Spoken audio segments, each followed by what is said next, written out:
10 months. It took Sony that long to enable the M.2 expansion slot on the PS5 for all users. I've been beta testing this for a month and it's finally out of beta. So here's my thoughts on the M.2 expansion. We'll go over specifications and how easy it is to take off the side panel.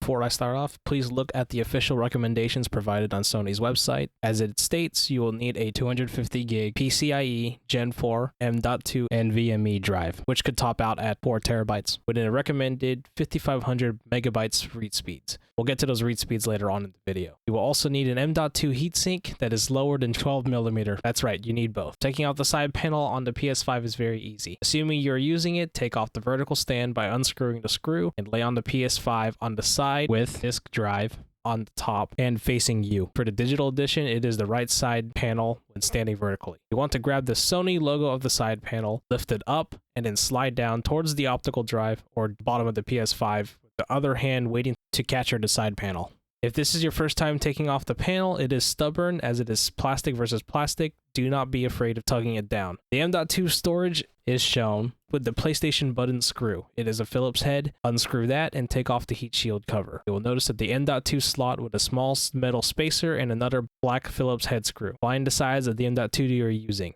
Most are 2280 as an example, so you want to move the spacer into the 2280 numbered hole. At this point, you should attach the M.2 heatsink prior to putting it into the PS5. Heatsinks may have metal clips, small screws, or rubber bands. Warning, do not take off the M.2 sticker. It is meant to be a tiny metal heat spreader and can void your warranty if it is taken off. Apply the thermal pad over the sticker and attach the heatsink on top of the thermal pad. Note your heatsink may be incompatible if you cover the screw hole or if you cannot put back the heat shield on the PS5. Put in the M.2 at an angle and screw it down. Put back the metal heat shield and the side panel. Then you are ready to go for the storage expansion. Turn on the PS5 and see what happens. The PS5 will have recognized an M.2 drive was installed and is requiring you to format. You will notice a read speed with a notice telling you if you have any problems with your games, please move back to the internal storage. Note this number is not the same per M.2 drive or reformatting the current M.2 drive. There is some deviation every time. By then, you are done with the M.2 setup and are ready to go for game storage. Should be able to see it under storage options as M.2 storage SSD. Now the sad part is the M.2 is strictly only for game storage, which does include PS4 games. However, you cannot remove screenshots, video recordings, etc. I wish Sony will fix this in a future update, personally. Transferring gains from the internal storage to the M.2 is very quick. However, I noticed moving back to the internal storage from the M.2 is slower,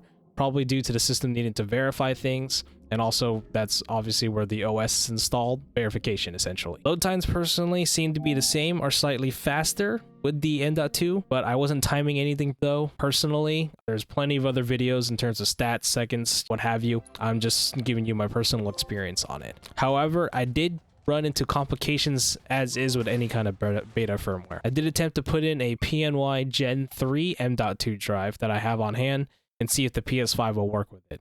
And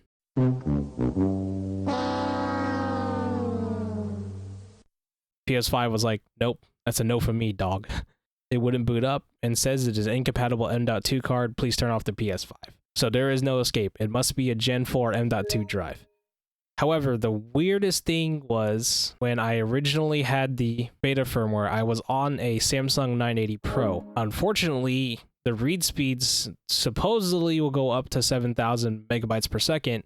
I was only getting 5,700 megabytes per second. I tried a firmware update on PC with the Samsung Magician software, but I could not get it over that particular read speeds at all. I completely returned the 980 Pro in favor for the WD Black SN850, and lo and behold, I got a completely different read speeds, around the 6300s read speeds. As it is with any beta firmware, crashing does happen. A couple of my games, especially Black Ops Cold War, definitely crashed on me multiple times on occasion when I was playing with some friends. The completely one time that happened, I wasn't recording, but it basically crashed. The game crashed. I was trying to transfer the game that just crashed, Black Ops Cold War, into the M.2 expansion. But at that point, my PS5 was ramping up to 100% fans, so basically a jet engine, as it was transferring to the M.2, and essentially said this PS5 needs to be shut down. There's been some overheating. I let it shut down. I let it cancel the transfer. I let it shut down. I felt the console. Nothing. Like, it was basically cool. So the M.2 did something weird, or I could just base it off Black Ops Cold War being an issue. So I'm not sure if it's going to be a one-time off kind of thing, but I did have a couple firmware updates afterwards. There was 2 more beta firmware updates, and I am currently on beta firmware 3.1. Obviously, now that the actual software is out to everyone, the M.2 expansion, it is now out of beta. So hopefully I would like to thank Sony for finally allowing us to use the M.2 storage at all. It took them 10 months, but the requirements and needing that M.2 heatsink, it basically means I don't have to struggle for Call of Duty game storage anymore. Please leave a comment down below on which M.2 you are planning to buy, or if you have bought already, or if you need any clarification on anything.